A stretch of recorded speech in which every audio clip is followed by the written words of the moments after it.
2nd, 2017, and as you see it says look beneath the surface. There were over 500 injured in Las Vegas, and now up to 59 casualties with the outdoor shooting in Las Vegas.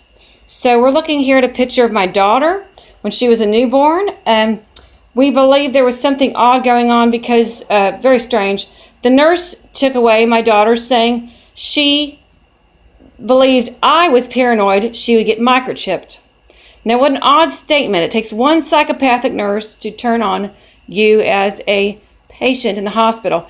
You can see her hands are swollen, her eyelids are swollen, her face is swollen. She did not look like this 5 minutes before we were forced out of the maternity ward and not allowed to see her, not allowed to re-enter. The only reason I got this picture is because I begged and pleaded for her newborn picture.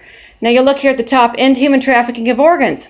When someone enters a hospital, even after a Las Vegas shooting, or like when I entered and my daughter were there on a delivery of a child, it can be detrimental to your safety. And that's why we're sponsoring the Civil Defense Coalition to push forward the Civil Defense Coalition to defend us from becoming what they say as isolated. Now this here says, look beneath the surface. The role of healthcare providers in identifying, now stop right there. Identifying mental health disease in the hospital. These victims of the Las Vegas shooting are obviously going to have some form of PSTD.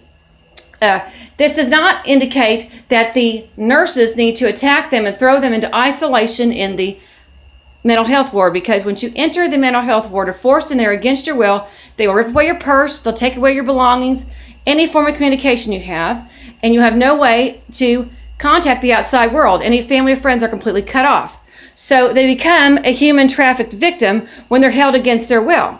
So we're pleading and begging for ombudsmen, but even those are not enough, because you can have people on ombudsman's side to defend the human trafficking, the funding of holding people against their will hostage in an institution. So we are pleading to the people to unite to protect these victims. And again, we're coming in as ProKeep.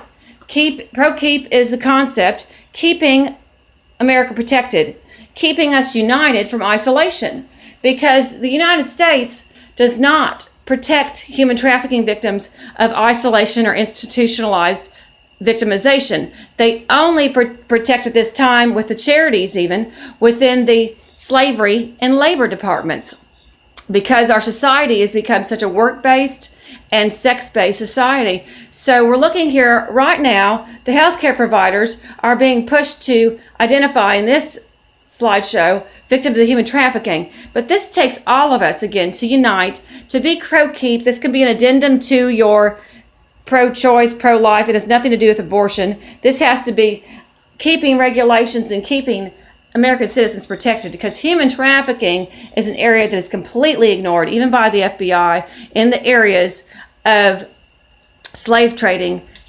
patients and false arrest victims and children forced into foster care. So we are on bended knee, and before the lights go out on you, we pray that you will identify.